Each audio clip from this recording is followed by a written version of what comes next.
देखें ये क्वेश्चन, इसमें आपसे कह रहे हैं कि n-1 k² -1 और NCR+1।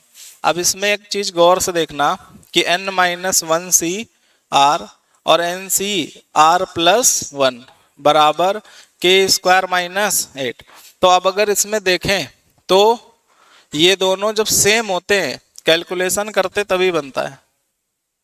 तो क्या करेंगे, इसमें से एक कम कर लेंगे, तो n/r+1 n-1 और k²-8 ये दोनों कट जाएंगे, तो r+1/n बराबर k²-8। यहां तक कोई दिक्कत? बोलो।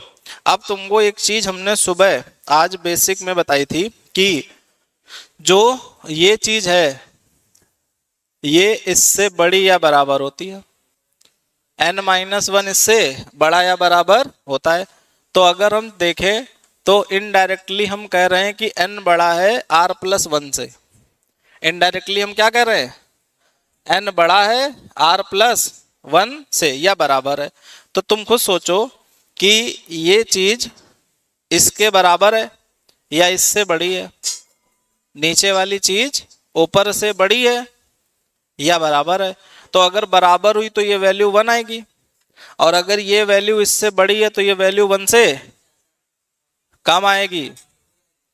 अगर ये नीचे डिनोमिनेटर बड़ा है न्यूमरेटर से तो वैल्यू 1 से कम आएगी, और दोनों बराबर हुए तो वैल्यू, इसका मतलब ये हुआ कि ये जो वैल्यू है ये 1 के बराबर या 1 से कम है। ये जो वैल्यू है वो 1 से बराबर या 1 से, ऐसे ना समझ में आए तो इसको ऐसे लिख लो, इसको n नीचे ले आओ तो ऐसा आ जाएगा। तो क्या कह रहे हैं कि ये चीज 1 से छोटी या बराबर है, तो ये चीज 1 से छोटी या बराबर है, तो ये चीज भी तो 1 से छोटी या बराबर होगी। अगर ये चीज 1 से छोटी या बराबर है तो ये चीज भी 1 से छोटी या बराबर, तो k²-8 1 से छोटा या बराबर, हाँ या ना। अब इसमें एक चीज और है कि n और r तुम कुछ भी रखो, ये चीज कभी नेगेटिव तो नहीं आ सकती। ये चीज कभी नेगेटिव, तो ये चीज या तो 0 होगी। 0 कब होगी, जब r-1 हो जाए, और r कभी नेगेटिव होता नहीं, तो ये वैल्यू कभी 0 भी नहीं होगी, और कैसी होगी, हमेशा पॉजिटिव। तो अगर ये चीज पॉजिटिव है तो ये भी पॉजिटिव, तो इसका मतलब k²-8 0 से बड़ा होगा और 1 से छोटा या बराबर। कितने लोग ये लाइन समझ पाए? हमने ये कहा कि ये जो कंडीशन हमने लिखी, ये हमने कैसे लिखी, n-1 बड़ा या बराबर होगा किससे, r से, तो यहां पर ये लिख लिया। फिर हम लोग क्या किए, 1 उधर ले गए, ये लिख लिया, n को क्या ले आए नीचे, तो ये जो वैल्यू है वो 1 से छोटी या, और इसी को कहते हैं k²-8।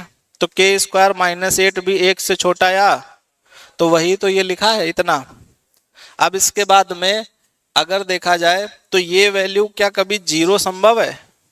तो 0 ये तब होगी जब r-1 हो, और r कभी नेगेटिव NCR में होता नहीं, तो ये कभी 0 होगा नहीं।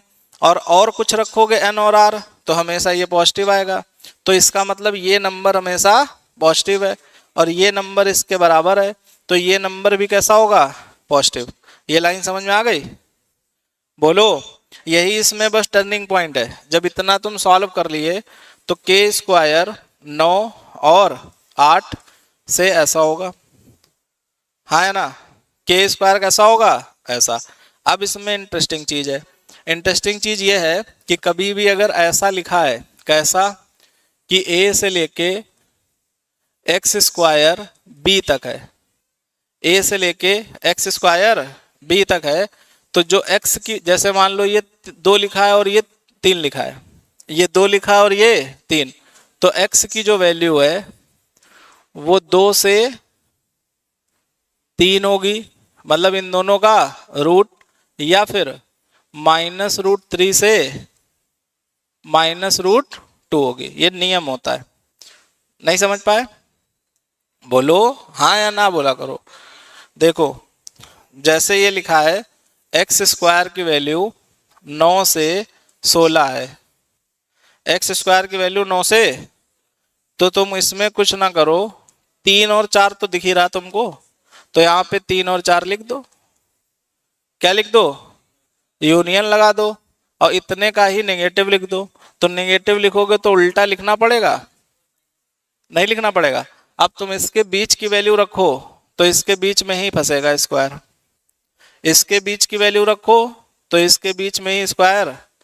जो इसमें नहीं दिख रहा है वो यहाँ रखोगे तो गड़बड़ करेगा। जैसे इसमें 0 नहीं है, इसमें 0 है, तो 0 यहाँ पास भी नहीं हो रहा, समझ रहे हैं? इसके बीच में 1 है, इसमें या इसमें कहीं 1 है, इसमें पास भी नहीं हो रहा। तो इसका मतलब सॉल्यूशन निकालने का ये तरीका है। ये कब तुमको अपनाना है? जब बीच में स्क्वायर हो, जब बीच में क्या हो, दोनों तरफ पॉजिटिव हो, दोनों तरफ कैसा नंबर। तो क्या तुमको करना है, इन दोनों का रूट एक ब्रैकेट में और उन्हीं दोनों का रूट माइनस वाला एक ब्रैकेट में उल्टा करके। क्लियर है? तो यहां पर अगर आए पिछले कॉन्सेप्ट में, तो ये वैसे ही तो लिखा है, तो इसका मतलब जो k की वैल्यू है, तो ये 8 का रूट 2√2, 3 का रूट, 3 पे 9 लगाएंगे, इस पे ओपन 3 हो जाएगी, 3 पे क्लोज लगाएंगे, इस पे ओपन। इसी का उल्टा भी तुमको लिख देना है, तो ऐसा आ जाएगा। तो के का ये उत्तर आ गया, के का ये उत्तर।